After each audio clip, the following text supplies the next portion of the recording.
never rests. Counting careless in the sky. What a thrilling time to be alive.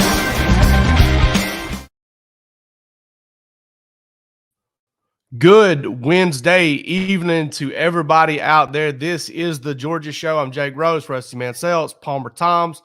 We got a lot to cover, so we're going to jump right into it. We got to talk about Georgia, Ole Miss. We got to talk about Brock Bowers. We got a couple of awesome partners that we're going to break down tonight, with the sponsor of this show. But first, Rusty, let's talk about Brock Bowers just a little bit, top of the show. Starting to be a little bit of picking up buzz, maybe possibly, who knows whether or not he's going to play. I think it's so early, even on Wednesday of the week, to really think that you know for a fact what's going to happen or what's not. Because Rusty, the way I look at it is the way the ankle feels today could be completely different than the way the ankle feels on Saturday. I am 95%. I'll say 90% confident that he dresses out, because this is the last time he's ever going to walk out of that tunnel. This is the last time he's ever going to walk onto that field as a Georgia Bulldog player, and he's going to dress out. He's going to come out with his teammates out of that tunnel. I think what we see in pregame, and I think what we see Saturday night, I've even looked at the weather. It's going to be a little bit cold. It's going to be raining. That affects things. You know what I mean? Like, how loose can he get? What does he feel like? Saw his mom make some posts about the doctor that did his surgery was the same one that did Tua Tagovailoa. And in her words, it basically said, in quotations, 3 to 4 weeks is the target range. And that was made tonight. So you look at that, and 3 weeks, it would be 26. Saturday would be 26 days. Now, there's a lot. There's so many variables to all this. There's so many, what Kirby said, markers and all those things. Here's what I'm confident about. Brock Bowers wants to play. Hey, this kid wants to play. This kid's not messing around. He wants to play Saturday, and he wants to play against Ole Miss, and he wants to play in that stadium again. Now, want to and to be able to are two different things. I still think there's some things going on here. So you got to be real careful in how I think we've approached this pretty cautiously. Now, we do want to tell you he was in a black jersey yesterday. He was running routes, doing some things on air, blocking a defensive end, reaching a linebacker, blocking out in space. He has not done that to my knowledge. And that's what's going to tell the tale. So there's still, 3 full days here before he would do this and have to do this. So what did he do today? We're not sure yet. We'll have some updates on DawgsHQ either later tonight or first thing in the morning for sure. So I'll be real careful there. I want everyone to be real careful with this. But he's doing everything to get back, and he's doing everything to get back to play Saturday. Can he? Will he? And if it's not going to be a Brock Bowers only decision, there's going to be doctors involved. The Georgia medical staff's going to be involved. His people are going to be involved. It's going to be one of those things. But he had the surgery, and we've made that note on here. He had that surgery to get back as fast as he could. So we'll see. I truly think you guys will be on top of it, because you're going to watch as fast as he comes on that field. And they come out in that second group there behind the quarterbacks and the skill of the special teams. They come out in that second group. And I watched it last week because I stood right there thinking, is he going to come out is he going to be dressed? Maybe. He didn't, but the tight ends come out right in a row right there, and they come out and run routes. So you're going to know pretty quickly where he is. And I think, we can write this, we can do that, we can speculate. But I truly think this is going to be a game time decision on Saturday night and how he feels Saturday afternoon. And I'll be interested to see kind of what he does in pregame warm-up, because usually you can tell a guy will dress, he'll come out, he'll do a few things, but you can tell when they plan on sitting a guy out. And you saw it with Javon Bullard. You've seen it with Amarius Mims. They'll do some of the non-contact agility stuff and all of that, but then they'll watch. They'll stand there and they'll watch most of it. We'll be keeping an eye on that for sure from up top, there at Sanford Stadium, our last, as I pointed out last show, our last show from the 50-yard line in that press box, sadly. Palmer, you've been in there to listen to Kirby twice this week talk about Brock Bowers and where he's at. What's your takeaway from that? Yeah, I think that there is a expectation that there is. Kirby said that Brock is the hardest working person that he's seen to get back from an injury ever. And that says a lot, because you got to think about, how many people have been injured this year for Georgia? How many people has Kirby, how many players has Kirby dealt with over all the years? And look, there's probably a little bit of hyperbole in there, but I don't doubt the fact that Brock is busting his behind to get back out onto the field. And, that has been something that we've all been pretty confident in from day one that he had this surgery. And, I completely agree with you guys that he wants to be a part of this team as they take the field at Sanford Stadium on Saturday. And, is he going to take the field between the lines? That's kind of where he's got to do a couple of things to get there. He has to, ultimately it comes down to, can he help this team win? And as Dwayne points out, as a decoy, he's valuable. I completely agree with that. I looked into the snap counts that a couple offensive players have played over the last couple of years. Ladd earlier this year at Auburn. And it's a different situation. I'll preface this with this. That was a different situation because Ladd was practicing, and Ladd was, it wasn't a surgery type deal. It was a pain tolerance type deal with Ladd. In terms of a surgery comeback, and again, it's a different surgery. It's a much more major surgery, but George Pickens in the ACL, and back in 2021, and how many snaps did those guys play? Ladd played 24, I believe was the number. It was in the 20s against Auburn, and that was way more than I thought he played, just, going back to look at it.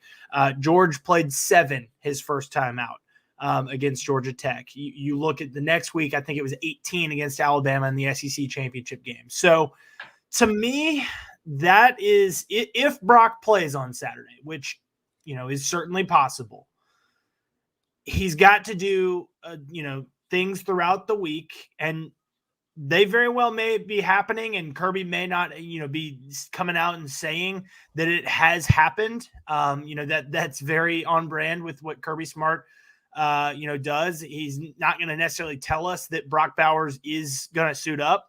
He's leaving that up to the imagination of Lane Kiffin and the guys in Oxford. So, but Brock has certain things that he has to do. And as Kirby pointed out, because Marcus Rosey Jack kind of gave it away that Brock has been doing some straight line running and hit some numbers on the GPS here recently.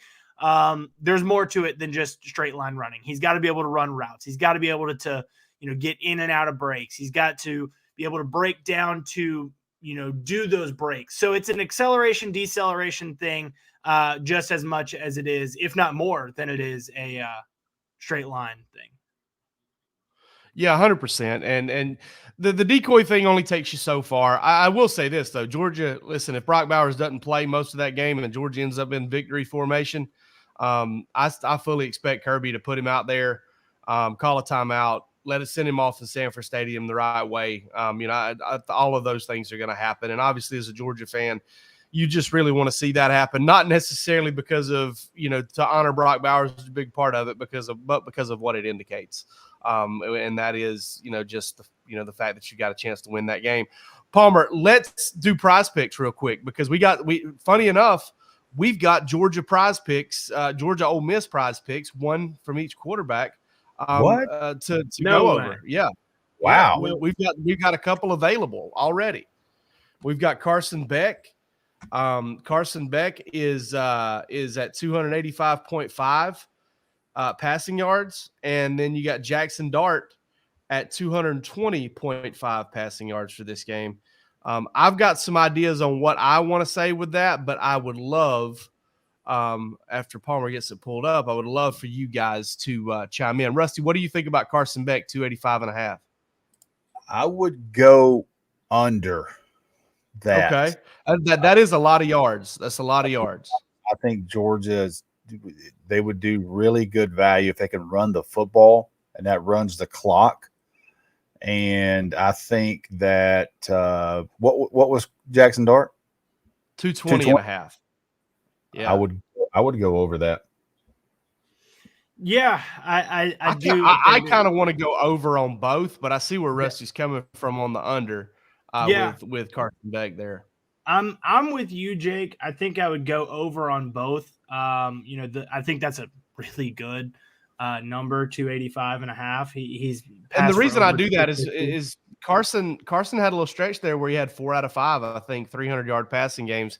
That was broken this past week against Missouri, but I think that Ole Miss is a little bit more vulnerable in the passing game. But I also see where Rusty's coming from, and it's that if Georgia can get the ground game going, which I think Ole Miss is acceptable there as well, if Georgia can get the ground game going, I think they'll really lean on it, especially if they get, at some point a 10 or a 14-point lead. I think they will grind the football. So and with the way that Ole Miss is expected to pressure Georgia, a really great way to beat the blitz, run the ball.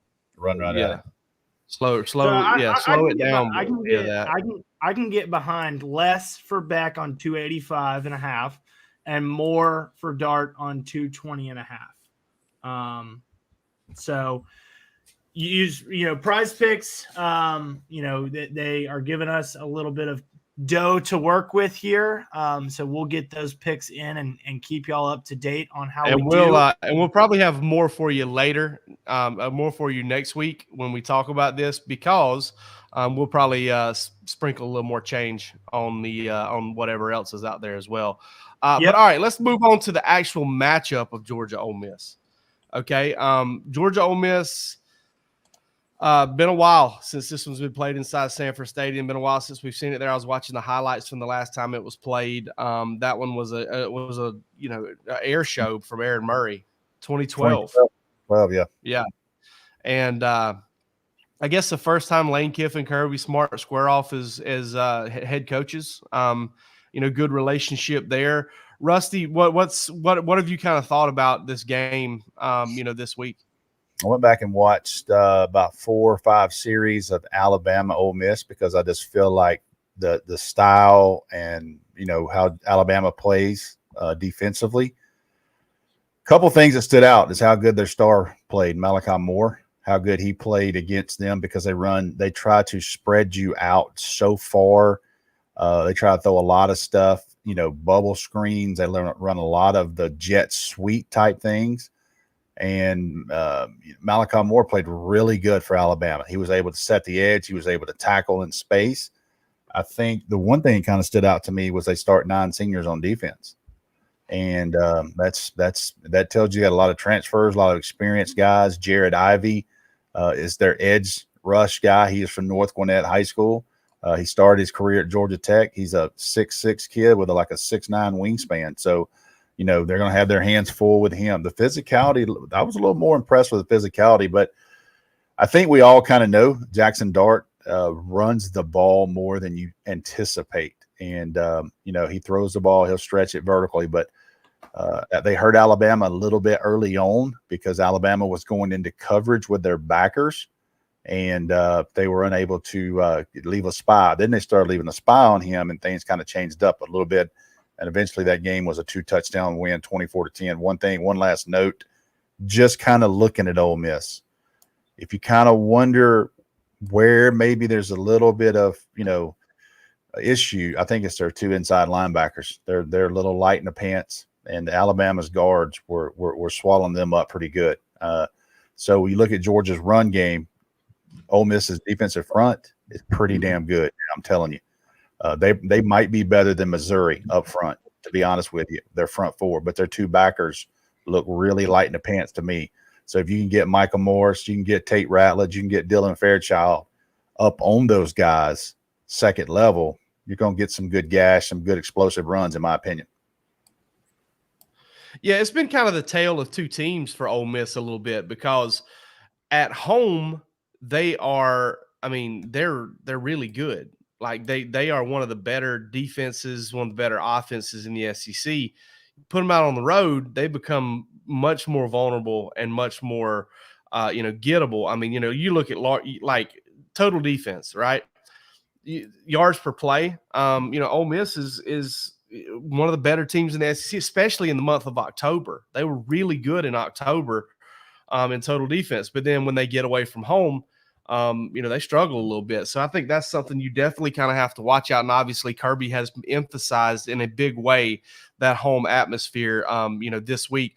Palmer, as you have kind of heard Georgia players and Georgia coaches talk about this game throughout the week, what's anything stood out to you about this particular matchup? Yeah, to me, it's the pressure that Ole Miss is going to bring. And hearing from Tate Ratledge, they're expecting that. That's certainly one aspect that I'm looking at, especially when Georgia's got the ball. And then defensively, it's the linebacker situation. What is Georgia going to do without Jamon Dumas-Johnson? And, what kind of pressure is being put on CJ Allen and Raylan Wilson to respond to that? Sounds like Georgia's going to have Xavier Sori, which is a great sign here. With that group being banged up and or Jamon being banged up. And so I look to Smile Munden to step up and continue to be a leader for this defense. There's going to be a lot asked of him. I would imagine he's going to absorb some of what Jamon was doing, but in an effort to keep Smile doing what he's doing, they're going to ask CJ Allen to do a lot of what Jamon was doing. And so I'm not going to be surprised if the freshman gets his first career start on Saturday. And that's, with a run game featuring Quinshon Judkins, SEC freshman of the year last year, one of the top backs in the league. That's a big deal. So, I feel confident in the way that Georgia's secondary can hold up. They showed us that last week, but looking at that front seven and that inside linebacker position specifically, they've got their hands full. Ole Miss has done a tremendous job rushing the passer this year. 31 sacks, ranks them second in the SEC. You start to look around at a few more numbers, some other ones that I found, kind of interesting. That breakdown of sacks is a little bit odd too. They 2 here, 7 there. I mean, they've done that with some big games. This is the first offense under Lane Kiffin that I can recall that's not averaging like easily over 200 yards a game, 181 yards a game for Ole Miss on the ground. A little bit of a step back for them because, I'm looking back, 2020 was 210 on the ground, 250. I mean, they've been up above 250 yards a game on the ground multiple times under Lane Kiffin. You look at the, special teams battle, just kind of like Missouri, Ole Miss kind of near the bottom of the league in terms of, kicking field goals, near the bottom of the league. In terms of punting and average. So, that's some hidden yardage that could get figured out there. And, I look back again, I always kind of go to the Vegas thing on this 11-point spread at home. This is a game where I think Ole Miss has some things, Rusty, that they can do, some specific things that they can do to give Georgia trouble. But on the whole, the overall matchup with Georgia at home, it really does lean Georgia's way as much as the whole 4-quarter thing in Sanford Stadium at night. It's just hard.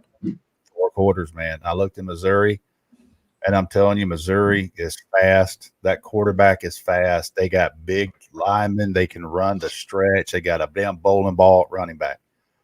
In the 4th quarter, when you got wore down, you made 2 mistakes. You threw 2 interceptions. Yeah. You gave up some drives, and that's a tribute to getting worn down. And that's where if there was 10 more minutes in that Missouri game, I think Georgia scores 2 more touchdowns. Could have. They wore down defense, and you look at Ole Miss, and Ole Miss is 22, starting 22. They might look like Georgia. You know what I mean? Like they're starting 22 might for pound, they might have a great argument, a great resume. What does 30 through 50 look like? Because those are the players that are going to be playing a lot as well. And right now, that's where Georgia has been hurting teams in the second half. and then coming back on Missouri to finish out that game. Can Ole Miss stay in there for 4 quarters? And they couldn't against Alabama. They had a game for a half, and Alabama pulled away in the 4th quarter. And I'm starting to lean more of that's what we're going to see on Saturday. Muted. Jake, you're muted, but you look good talking about it. I'm trying my best, man. I'm trying my best. I'm trying to get our next partner pulled up here, do a little bit of this, a little bit of that. All right, but I think when you start talking about that game, one of the things that I think Georgia fans have to realize is Kirby has the stomach to play the 4th quarter game, because I think that's what he believes is the strength of his football team. And boy, let me tell you something, as somebody who gets in them DawgsHQ game threads, and I'm sitting there posting throughout the game, they don't want that, man. They want 21-0, 24-3. They want to get up to, and I don't blame them. Listen, from a work standpoint, I can get a lot more work done when it's 24-3 than I can if it's just back and forth like that. But, the thing that Georgia fans have to understand more than anything else is that Kirby, what's his middle name? Paul? Is that it? Kirby Paul Smart? Yeah. Kirby Paul Smart has a stomach for the 4th quarter close football games. I think he might enjoy it, to be honest with you. The way he makes it happen. And listen, if there's a little bit of rain in the forecast Saturday and Georgia gets up 24-10, Dejan Edwards is going to be sore Sunday morning. He'll choke that clock out, man. The human victory cigar. Yeah, that's right. Yes. Dejan Edwards and Kendall Milton going to be sore on Saturday morning.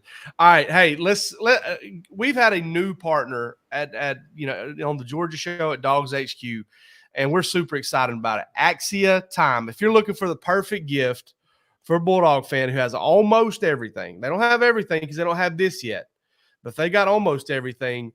This is what they need right here. This Georgia National Championship timepieces by Axia Time. These are heirloom quality. They're Swiss made. They're available for men and women, and a perfect way to celebrate the Georgia's back-to-back national championships. Check out these gorgeous timepieces. Go to axiatime.com, AXIA time.com, and use the promo code DAWGS, DAWGS, for 10% off your purchase price. That means if you go in and get a couple, from what I understand, you go in and get a couple of these things, one for father, one for father-in-law, one for yourself, you'll get 10% off the whole order. If you're looking for something extra special, Axia Time is also partnered with the Cat Classic City Collective to create a limited edition version of this thing, right?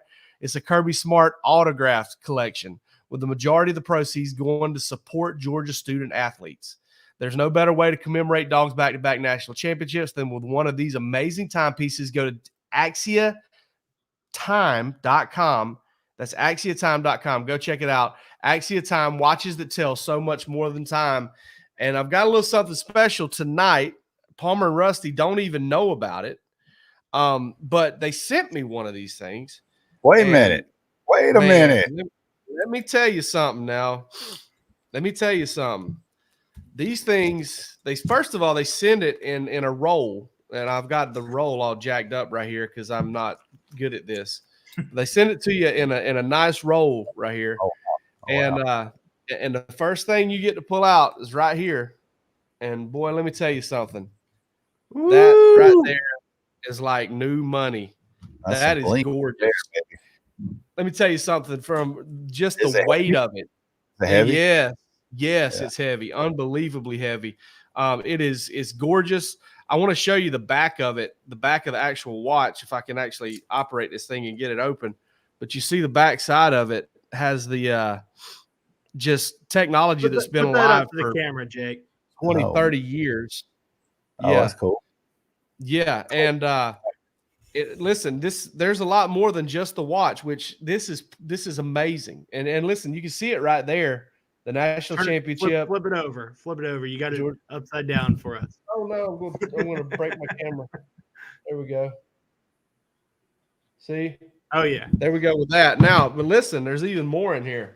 There's cleaning tools in here. There's you get extra bands that you can, kind of sport it up with a little bit. If you don't want to go with the heavy band, you want to take a little take a little weight off. That black one would look good Saturday night. Yeah, absolutely.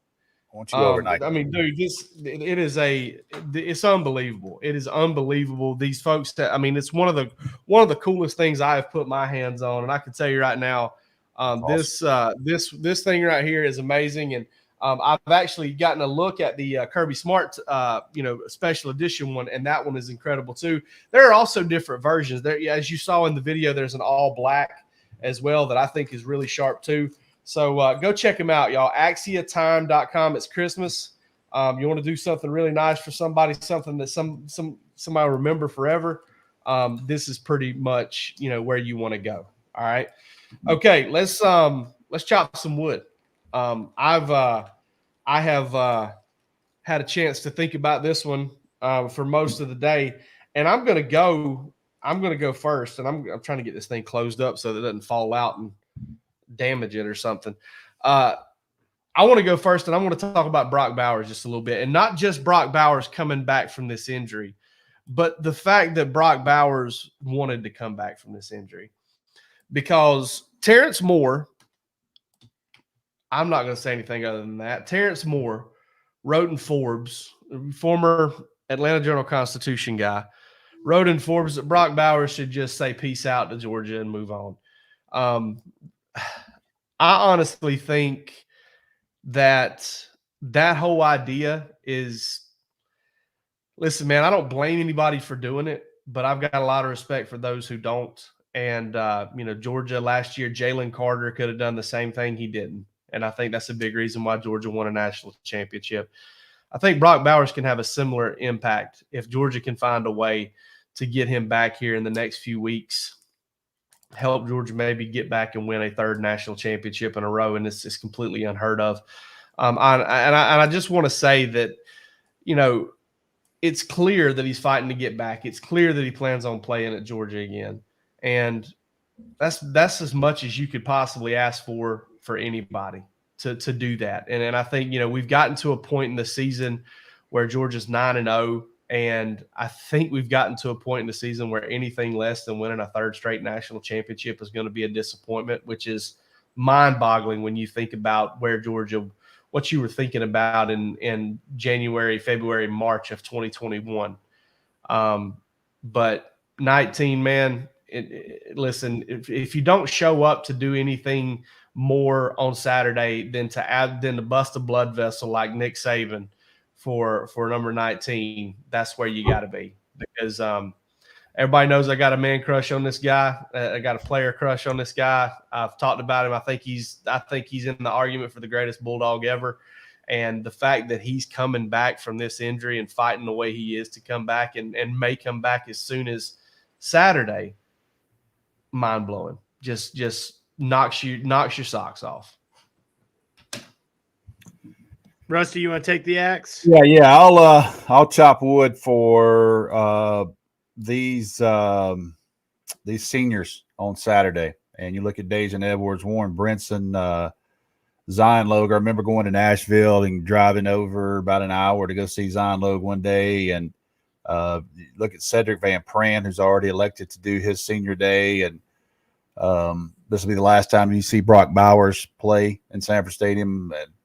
Highly, highly confident it'll be the last time you ever see Amarius Mims in that stadium. But I want to touch on something a little bit different for 30 seconds, and that's these senior parents and what they go through to be able to go watch their kids play and the sacrifices they make. Listen, you don't see your kids, man, from 4th of July until Christmas or Thanksgiving for like a couple hours, and they go right back. It's such a grind in college football, and covering all these kids, you kind of get friends with these people on social media, and you just kind of keep up with what they do on Friday, and they all tailgate together because they're the only ones that know what they're going through together. And it's a special bond, not only for these senior players, but these senior parents, because this is it for them. And this is all they've known for a long time, is to go to Sanford Stadium. And you want to talk about a hell of a run, this group of seniors and what they've done. You know what I mean? Their resumes, and 25 years from now, you always see these players that get all these players that call out during the game, during a timeout or whatever. you're going to see Dejan Edwards and Warren Brinson, and you're going to see all these guys 20 years from now standing on the sidelines, and they're going to introduce that senior class. And then those guys were back-to-back, maybe 3-time national champions, but at least they're going to be introduced the rest of their lives as back-to-back national champions. And that's something those kids can be proud of. But as a parent, I can't even imagine what that feels like. But the sacrifices those parents make to travel around and watch their kids play, man, special moment, and chopping wood for them. Yeah, something you forget whenever you think about how much national recruiting Kirby Smart has done. They're coming down from Rhode Island, coming across the country from California almost every Saturday to see their sons play. It's just pretty incredible. It's like you read my mind, Rusty, because I was going to chop wood about the seniors as well, but I will chop wood about a specific senior who spoke with us yesterday and really, blew me away. Was Marcus Rosey Jack. We've talked to him a lot over the years, and always enjoy talking to him. He's got a lot of personality and a lot of life. But it was really cool to hear his perspective on his career, and starting his career as a highly touted guy out of St. Thomas Aquinas, and then and having a role early in his career, as a blocking option for Georgia, and that's how he got his way onto the field. To now in his senior season having the best year that he's had. So, it was really cool to hear him talk about, he was asked what his favorite memory at Georgia was. And, he was super grateful for the championships that they've won and thought it was really cool. Said he hadn't thought a ton about, what it means to have been a part of that. And I think that says a lot about what these players are, behind the scenes and, mentally the way that they're built. But his favorite moment was one that threw me off guard, and it was his first touchdown against Florida. And of course, the, suffering the ankle injury, gruesome ankle injury. I went back and watched it today as I was writing about him, and, said that was his favorite moment because of what it meant for him. And, in that moment, it was obviously a huge moment for him because he, had accomplished so much, but also for what it meant for his future and the way that he had to work to get back from that and the mindset that it took. And so I thought that was really cool. Really spoke to me about, it was one of the deeper, interviews that we've done with a player in quite some time. And so to hear him and the perspective that he has was really cool. So chopping wood about Marcus Rosey Jack Saint. All right, the wood has been chopped. It now kind of gets put away to burn on Saturday, and that's what our next show will be. We will have a game day show for you, 7:00 Saturday morning. We'll have a post-game show for you Saturday night after the game. Sunday morning, probably. Yeah, maybe. And hopefully we'll get it done within 5 hours, whatever. But we'll have we'll have a regular scheduled program next week. But for this episode of the Georgia Show, I'm Jake Rowe, Rusty Mansell, Palmer Toms, and you all take it easy.